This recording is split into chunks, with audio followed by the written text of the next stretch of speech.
오늘 본문에서 우리가 공부하려고 하는 사실들은 주일학교 때부터 참 많이 들었던 말씀입니다. 그런데 오늘 본문이 어떤 상황 가운데서 일어나고 있었다 하는 것을 생각하는 것은 참 중요합니다.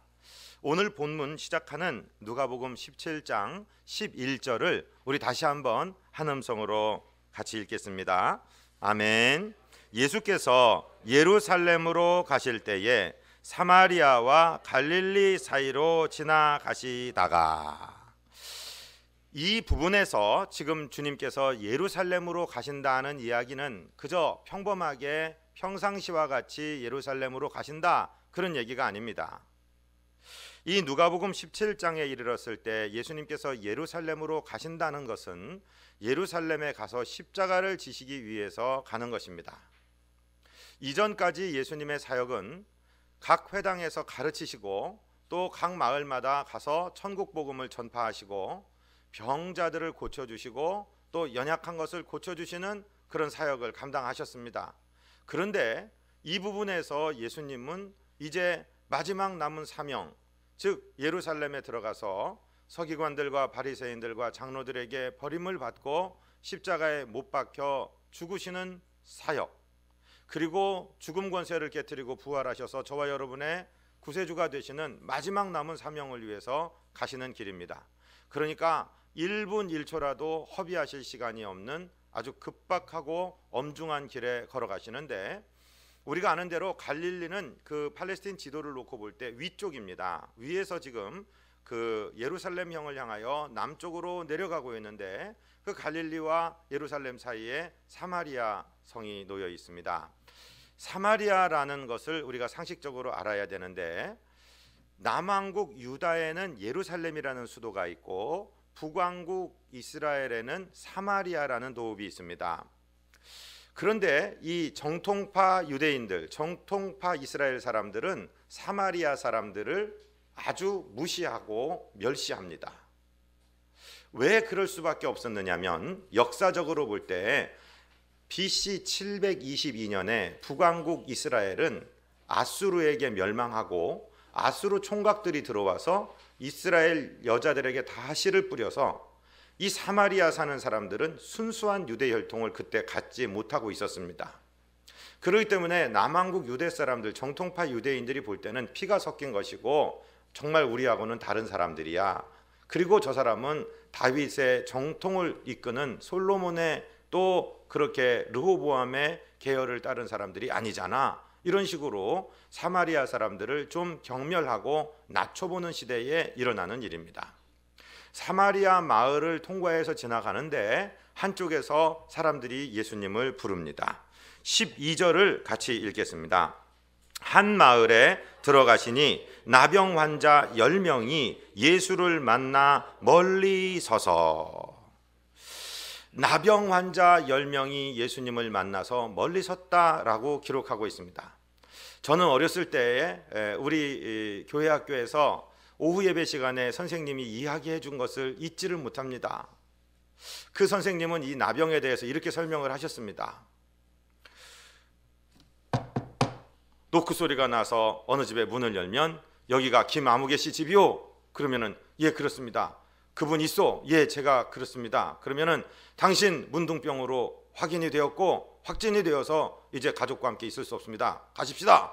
그리고 그 사람의 몸을 끌고 가서 격리시키는 겁니다. 그리고 나 환자들만 사는데, 제가 어렸을 때만 해도 이분들이 가끔 동네에 돌아다녔습니다. 그래서 어른들이 너 말 안 들으면 문둥이가 잡아간다 이런 소리를 하고 그저 괜히 무서워했습니다. 사람이 몸에 병 걸리는 것도 괴로운데요, 제가 들었을 때 그 교회학교 선생님은 아이들이 장난으로 얼굴에다 모래를 확 던지면 그 모래가 얼굴 살 속에 파고 들어가서 나오지 않는 병이 문둥병이다, 그렇게 얘기를 들었습니다. 그런데 예수님 시대도 마찬가지입니다. 그들은 집에서 살지 못하고 격리되었어야 되고, 더군다나 이 사람들은 이제 전염병이라 그 공동체에 들어가서 병을 전염시킬까 봐 늘 냉대를 받고, 그 당시에 이런 병이 들린 것은 병 걸린 것만 해도 억울하고 정말 아픈 몸마저 자기에게 고통을 주는데, 저 사람들은 무엇인가 감추어진 죄가 있어서 그 죄 때문에 하나님의 벌을 받은 것이다 라고 그렇게 여겨지는, 저주받은 사람으로 여겨지는 시대에 살았던 사람들이 얼마나 괴로웠겠습니까? 그래서 지금 10명이 예수님께 가까이 오지 못하고 멀리 서 있습니다. 레위기 13장 45절부터의 말씀에 보면 이렇게 되어 있습니다. 나병 환자는 옷을 찢고 머리를 풀며 윗입술을 가리고 외치기를 부정하다 부정하다 할 것이요 병 있는 날 동안은 늘 부정할 것이라. 그가 부정한즉 혼자 살되 진영 밖에서 살지니라. 이렇게 하나님의 율법도 규정하고 있어요. 자기 손으로 윗입술을 가리고 사람들이 자기에게 가까이 올 때 나는 더러운 사람입니다, 나는 더러운 사람입니다, 이렇게 말해야 되는 게 의미예요. 왜냐하면 그 사람과 접촉이 될까 봐, 그래서 병이 전염이 될까 봐. 그러니 얼마나 기구한 사람들이고 얼마나 괴로운 사람들입니까? 그 사람들이 예수님께 가까이 오지 못하고 멀리 서서 지금 외치고 있는 것입니다. 그들이 뭐라고 외쳤습니까? 오늘 본문 13절을 같이 읽겠습니다. 소리를 높여 이르되 예수 선생님이여 우리를 불쌍히 여기소서 하거늘. 예수님께 가까이 오지 못하고 멀리 서서, 아마 그들의 목소리도 환자들이었기 때문에 크지 못했을 것입니다. 제대로 먹지 못해서 기력도 없었을 것입니다. 10명이 입을 맞추어서 큰 소리로 주님의 귀에 들릴 수 있도록 예수 선생님 우리 좀 불쌍히 여겨주세요, 이렇게 지금 외치고 있습니다.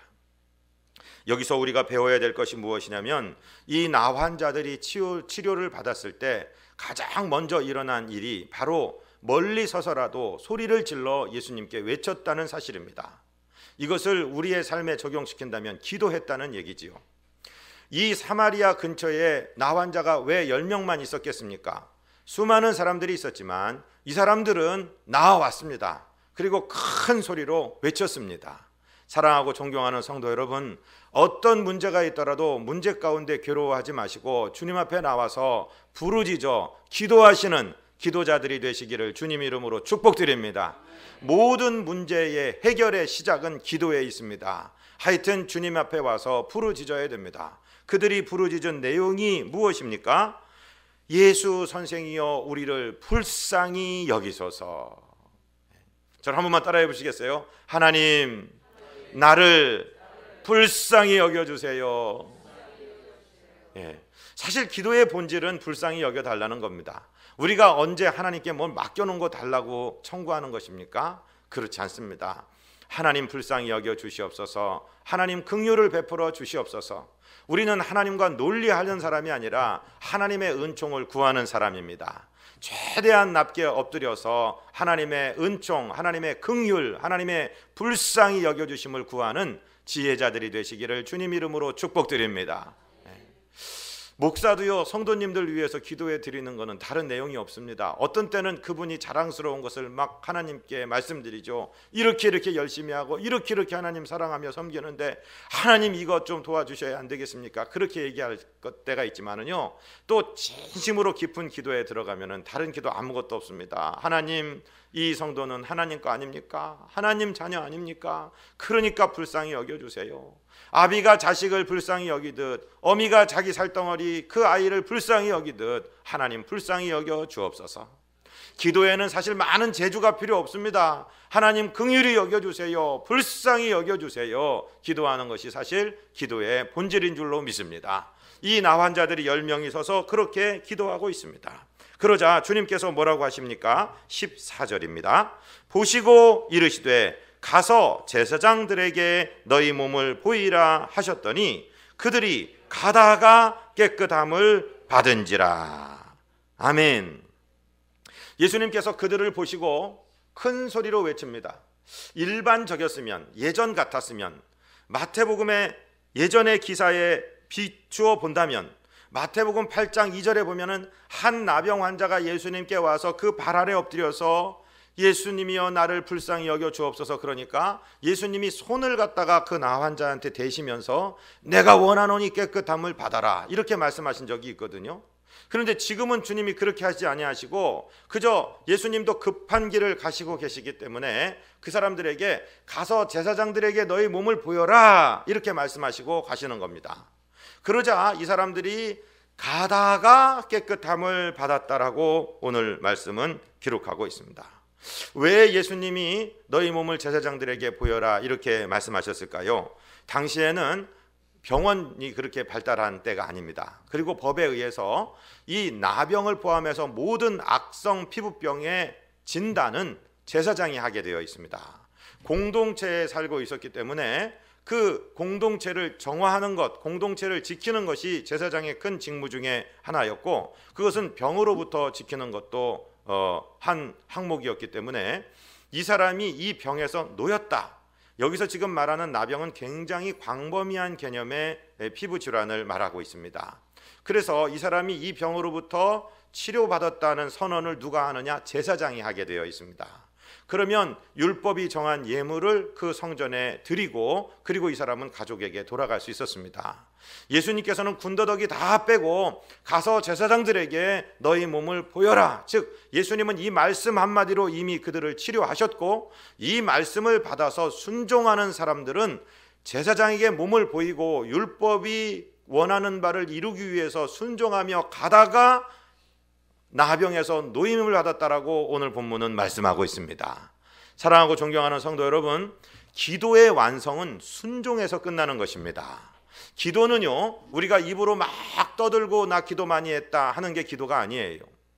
기도는 one way communication, 즉 한 방향의 독백이 아니라 양방향의 대화입니다. 하나님과 대화하는 것입니다. 그래서 우리의 소원을 주님께 아뢰고 나면 하나님께서는 우리 마음에 드는 강한 충동이라든가 떠오르는 말씀이라든가 주의 종들을 통해서 들려주시는 말씀을 통해서 하나님의 말씀을 들려주십니다. 그 말씀에 따라서 순종하는 것까지가 우리 기도의 완성입니다. 기도에 대해서 착각을 하시면 안 됩니다. 어떤 사람은 다른 사람보다 더 큰 음성으로 더 오래 기도한다고 해서 그 사람이 기도를 더 깊게 하고 많이 했다라고 생각하시면 안 됩니다. 기도는 주님께 아뢰는 말씀, 그것에다가 주님께서 들려주시는 주님의 뜻, 거기까지 의사소통이 이루어졌을 때 주님께서 주시는 말씀을 내 손발을 움직여서 순종할 때까지가 내가 주님께 하는 기도의 완성입니다. 믿으시기를 바랍니다. 입만 기도하지 마시기를 바랍니다. 온 전심을 다해서 온 인격을 다해서 마음과 생각과 뜻과 정성을 모아 주님께 기도드리고 주님께서 주신 마음에 순종하는 것까지가 우리 기도의 완성이라는 말씀이죠. 그리고 나서 하나님의 응답이 이루어지는 것입니다. 그래서 이 사람들이 예수님께 예수 선생님 우리를 불쌍히 여겨주세요 말씀드렸고, 예수님은 그래 가서 제사장들에게 너희 몸을 보여라 말씀하셨고, 그들이 그 말씀을 듣고 순종하였을 때 제사장에게 가다가 응답을 받은 것을 오늘 본문은 말씀하고 있습니다. 이것이 기도와 응답의 프로세스, 과정이 되는 것입니다. 옛날에요, 이스라엘 백성들이 종살이 430년을 마치고 광야로 쏟아져 내렸습니다. 종된 노예 근성의 특징은 무엇이냐? 자기가 책임지는 일이 하나도 없습니다. 늘 원망하고 불평하는 것이 특징입니다. 그때도 구름 기둥이 태양을 가려주고 있고 불기둥이 사막의 추위를 막아주고 있고, 그때도 만나가 내리고 마추라기가 내리고 있는 그때에도 이스라엘 백성들의 입에는 원망과 불평이 계속 나와요. 하나님이 어떻게 하실 수가 없어서 이제 강력한 수단으로 교육을 하시는데 사막의 불뱀들을 모아가지고서 막 물게 합니다. 사람들이 전갈보다 강한 독을 가진 불뱀들이 와서 무니까 뱀에게 물리는 자들이 막 죽어가는 거예요. 그때서 정신을 차려서 모세 앞에 와서 회개합니다. 잘못했습니다. 모사 선생님, 우리가 하나님 앞에 이렇게 원망하고 불평하는 말을 해서 이 고통을 받습니다. 우리 좀 살려주세요. 그러니까 모세가 하나님께 간구합니다. 하나님 어쩌시려고 이럽니까? 하나님 제발 불쌍히 여겨주셔 우리 죄를 용서하여 주옵소서. 제발 이 불뱀으로부터 구원받게 하여 주옵소서. 그러니까 하나님이 불뱀을 없애주시는 것이 아니라 불뱀은 여전히 돌아다니고 있는데 노스로 장대에다가 뱀을 만들어 걸어라. 누구든지 그를 보면 살 것이다. 이렇게 말씀하셨어요. 그래서 여러분 어떤 병원이나 약국에 가면은 장대에 뱀을 이렇게 달아놓은 표시가 있습니다. 그게 그 민수기에 나오는 하나님의 말씀 때문에 그렇게 된 것입니다. 하나님의 치료의 방식은요 너무도 간단한 것입니다. 그저 믿는 마음으로 그 장대에 걸린 놋뱀을 보면은 낫는 거고 안 보면 죽는 겁니다. 그런데 성경의 기록은요, 그 놋뱀을 본 자마다 살더라, 즉 안 본 사람은 죽었다라고 기록하고 있는 것입니다. 여러분, 사람의 마음이 그렇게 강팍합니다. 하나님이 응답을 하실 때 너 교회에다가 1억 원을 바쳐라, 10억 원을 바쳐라, 그러면 응답해 줄게, 그렇게 응답하신 적 없습니다. 믿으면 됩니다. 그저 우리 마음의 믿음만 가지고 지금 나환자들이 집에서 격리되어 사는 사람이 무슨 돈이 있겠어요? 그저 이 사람들이 예수님의 말씀에 순종해서 제사장에게 가기만 하면 그 순종하는 가운데 기적의 응답이 일어나는데 안 간 사람은 못 받았겠죠. 그런데 다행히 이 10사람이 주님의 말씀에 순종해서 가다가 깨끗게 됨을 받았다. 예수 믿고 구원받는 것은 아주 간단한 것입니다. 주님을 단순하게 믿게 되시기를 주님 이름으로 축복드립니다. 주님을 가지고 논리하지 마십시오. 주님이 명령하시면은 믿으시기 바랍니다. 순종하시기 바랍니다. 기독교의 역사는 믿고 순종하는 사람들이 이렇게 되는 것이구나 하고 깨닫는 것이죠. 철학은 우리가 생각지도 알지도 못하는 거 어떻게 믿냐. 그래서 지금도 유신철학과 무신철학이 싸우고 있어요. 신존재증명도 끝내지 못했어요. 철학은 계속 연구만 하고 있습니다. 그러나 신학은 인류를 여기까지 이끌고 온 줄로 믿으시기 바랍니다. 순종하는 사람들에 의해서 기적의 응답은 일어나는 것입니다. 자, 이제부터 우리가 묵상해야 될 부분입니다. 여러분, 걸어가다가 갑자기 내 살이 막 연하여지고 그 딱딱하게 굳었고 벗겨지고 문드러졌던 살이 막 다시 생겨나고 탄력을 찾고 변화되는 것을 발견했습니다. 여러분 같으면 어떻게 하시겠습니까? 그런데 이 10명 중에 단 한 사람이 놀라운 일을 하고 있는 것을 봅니다. 15절을 우리 같이 읽겠습니다.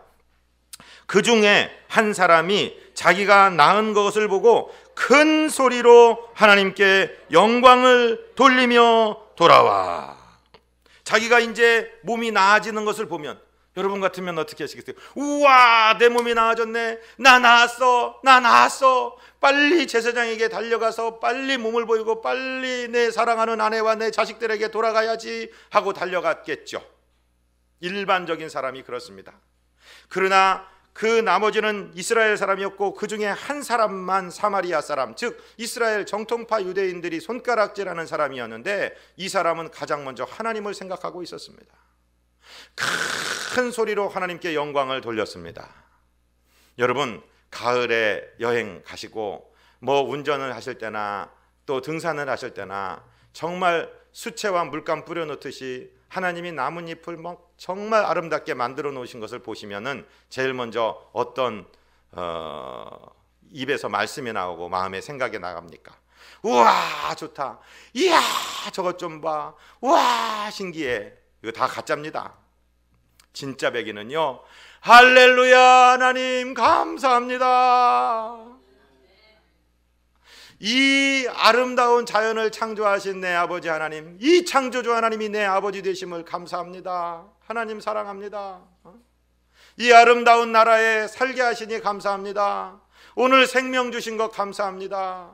하나님, 어쩜 그렇게 솜씨가 좋으세요? 어떻게 나뭇잎 하나하나를 그렇게 칠하십니까? 하나님 대단하십니다. 여러분, 어떤 좋은 일이 있을 때든지 제일 먼저 떠오르는 생각이 하나님이 되시는 축복자들, 복된 자들 되시기를 주님 이름으로 축복드립니다. 아이가 100점짜리 성적표를 가지고 와요. 그러면 아빠가 좋아갖고 궁뎅이를 두드리면서 이놈 애비 닮아서 이렇게 머리가 똑똑하네. 그럼 옆에 있던 엄마가 있다가 그게 왜 당신 닮어? 당신은 돌덩어리고 나를 닮은 거지. 둘 다 꽝입니다. 둘 다 틀렸습니다. 하나님 감사합니다. 어쩌다 나 같은 것에게 이렇게 아름다운 자녀를 주셨습니까? 어떻게 이렇게 귀한 자녀를 허락하여 주셨습니까? 하나님 감사합니다. 하나님 영광 받아 주옵소서. 여러분, 하나님을 먼저 생각하는 사람이 복된 사람입니다. 하나님께 이 사마리아 사람은 큰 소리로 영광을 돌리고 돌아왔습니다.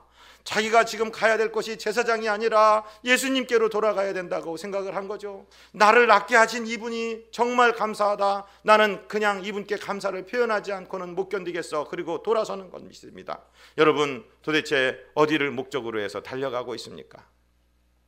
열왕기 하 6장 7장에 보면은 이런 얘기가 나와요. 엘리사라는 선지자가 이스라엘에서 사역하고 있을 당시에 아람 나라 벤하닷이라는 사람이 큰 군대를 모으고 와서 이스라엘의 사마리아 성을 둘러싸고서는 전쟁을 합니다.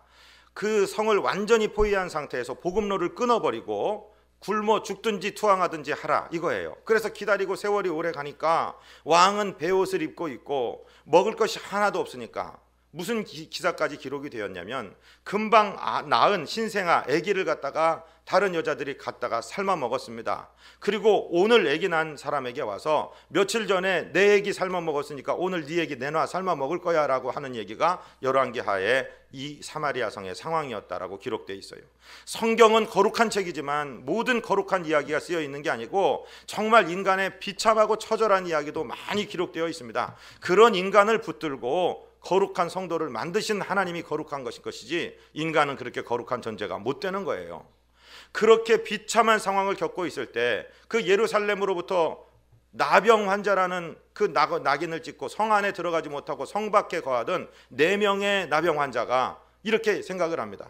우리가 저 성에 들어가도 먹을 것이 없어서 굶어 죽을 것이고 우리가 적진에 투항해도 죽이면 죽는 것인데 여기서 굶어 죽느니 한번 투항하고 가서 밥이라도 한 그릇 얻어먹고 죽이면 죽고 살면 살자. 그래서 4명이 들어갔어요. 4명이 적진을 향해 걸어갔는데 놀라운 일은 그 밤사이에 하나님이 어떤 일을 일으키셨냐면은 그 수많은 아람 군대의 귀에 똑같은 환청을 듣게 하셨는데 큰 말발굽 소리와 군사들이 몰려오는 소리를 듣게 하셔서 그들이 혼비백산해서 모든 무기와 모든 군물들을 다 버리고 주랭랑을 친 것입니다. 이 나환자 4명이 들어가 보니까 완전히 적지는 비어있고 먹을 것들과 보물들로 가득 차 있어요. 그리고서는 실컷 먹었습니다. 그리고 보물들을 다 숨겨놨습니다. 그런 상태에서 갑자기 양심이 회복됩니다. 그 중에 한 사람이 이야기하는 소리가 지금 주보에 기록되어 있는데 주보의 열왕기하 7장 9절을 우리 같이 한번 읽겠습니다. 나병 환자들이 그 친구에게 서로 말하되 우리가 이렇게 해서는 아니 되겠도다. 오늘은 아름다운 소식이 있는 날이거늘 우리가 침묵하고 있도다. 만일 밝은 아침까지 기다리면 벌이 우리에게 미칠지니 이제 떠나 왕궁에 가서 알리자 하고. 이 사람들이 생각을 하는 거죠. 야, 저 성 안에 있는 저 나쁜 놈들, 우리가 병 좀 얻었다고 해서 우리를 격리시키고 우리를 버린 저런 악한 인간들은 굶어 죽어도 그게 아니라 양심이 회복돼서 우리를 버렸을지라도 그들이 우리를 미워서 버린 게 아니라 그들이 위생을 유지하기 위해서 그렇게 된 건데 우리는 먹고 살았는데 여기 먹을 것이 이렇게 있고 보물이 있는데 우리가 여기서 잠잠하고 있다면 우리의 소위가 선하지 못하다. 우리가 악한 사람이 될 것이다. 우리 양심이 지금 말하고 있지 않느냐. 그래서 이 사람들이 돌아가서 사마리아 성에 얘기해서 모든 백성을 살렸다는 이야기가 열왕기하 역사책인 6장 7장에 기록되고 있다는 것이죠. 사랑하고 존경하는 성도 여러분, 감사자의 마음을 회복하시기를 바랍니다. 내가 살기 위해서 빨리 제사장에게 가서 빨리 내 몸을 보이고 가족에게 돌아가겠다는 생각이 아니라 제사장에게 한두 시간 늦게 가도 아무 상관없다. 나는 이미 고침 받았으니까 나는 예수님께 돌아가서 이 감사의 일을 고하지 않을 수가 없다. 해서 이 사람이 돌아온 거예요. 그리고 예수님 앞에 와서 말을 하려니 무슨 말할 게 있겠습니까? 뭘 드리려니 뭐가 있겠습니까? 다 없어진 상태, 병을 얻고 쫓겨나서 격리된 생활한 사람이 뭐가 있습니까? 그래도 그 건강하게 된 몸을 가지고 주님 앞에 엎드렸습니다. 사랑하고 존경하는 성도 여러분, 주님 앞에 엎드리시기를 바랍니다. 감사로 엎드리시기를 바랍니다. 감사는요, 받는 사람도 행복하지만 사실은 감사하는 사람이 훨씬 행복합니다. 엊그제 수능 시험이 있었죠. 그리고 전 국민을 아주 훈훈하게 만든 한 커트의 사진이 어느 신문에 났는데 저 경상도 어디에 사는 아이입니다. 자기 엄마 아빠가 시험장으로 차를 몰고 와서 세워줬는데 이 녀석이 시험장으로 가다 말고 돌아서서는 자기 엄마 아빠가 그 운전석과 조수석에 타고 있는데 그 차를 향해서 큰 절을 땅바닥에 엎드려 하는 거예요. 엄마 아빠 연태까지 길러주신 거 감사합니다. 그 아이가 수능 선점 몇 점 받았는지는 모르지만 자식 농사 잘 진 겁니다. 정말로 잘 기른 겁니다. 여러분, 감사하는 사람이 행복한 사람인 줄로 믿으시기를 바랍니다. 주님 앞에 엎드리는 사람이 행복한 사람으로 믿으시기를 바랍니다.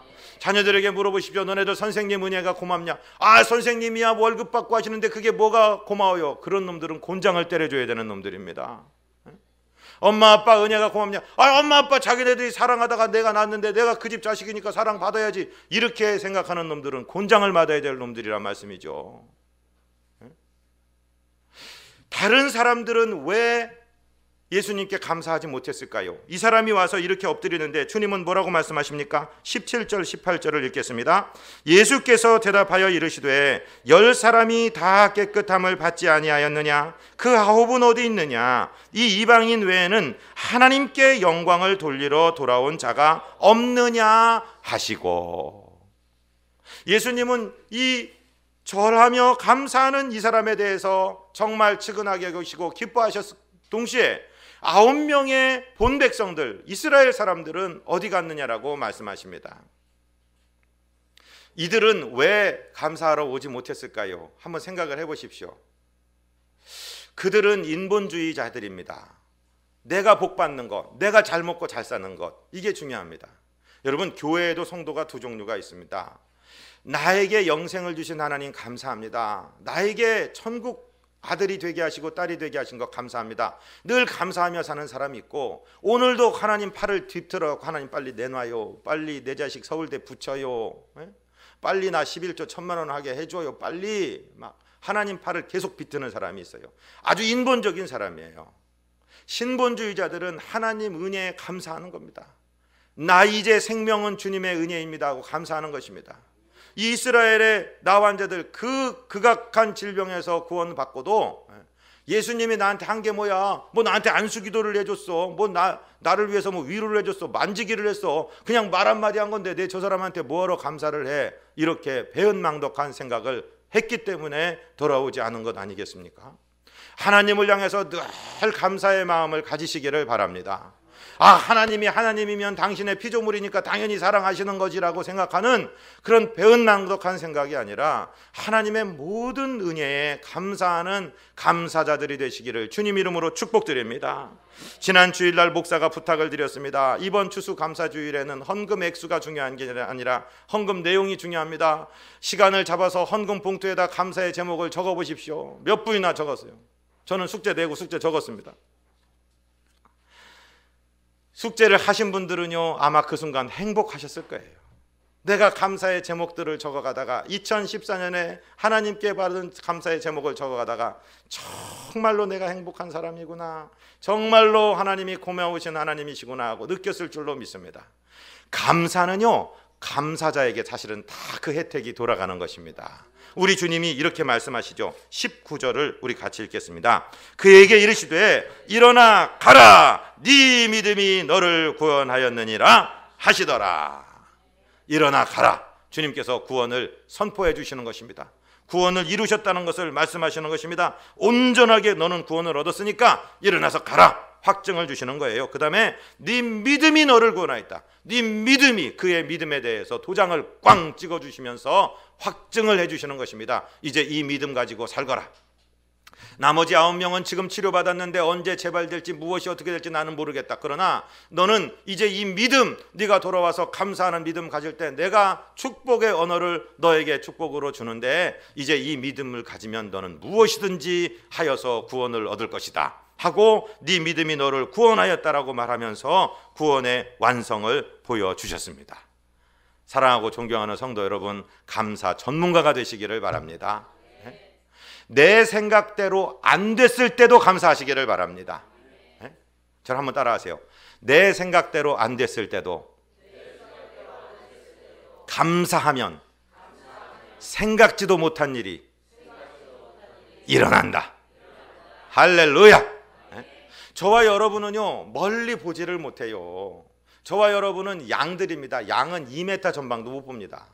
여러분, 10분 후에, 1시간 후에, 2시간 후에, 이틀 후에, 일주일 후에 내게 어떤 일이 일어날지 누가 압니까? 몰라요. 그런데 하나님은 천년을 하루같이 다 알고 계시는 하나님이십니다. 좋으신 하나님께서 감사하는 사람들에게 감사의 은혜를 넘치게 주실 줄로 믿습니다. 이 은혜 받아 누리는 저와 여러분 되시기를 주님 이름으로 축복드립니다. 아멘. 하나님 우리 아버지, 감사로 하나님께 제사를 드리며 지존하신 이에게 네 소원을 갚으며 환난 날에 나를 부르라 내가 너를 건지리니 네가 나를 영화롭게 하리로다 말씀하신 하나님께서 오늘도 역사하고 계신 줄로 믿습니다. 오늘도 감사자들을 찾고 계신 줄로 믿습니다. 하나님께 감사함으로 내 인생 자체가 행복한 인생이 되고 계속해서 확증의 은혜의 구원을 받는 놀라운 종들 되도록 우리의 마음과 생각과 언행을 지켜 주옵소서. 우리 구주 예수 그리스도 이름으로 믿사옵고 간구하옵나이다. 아멘.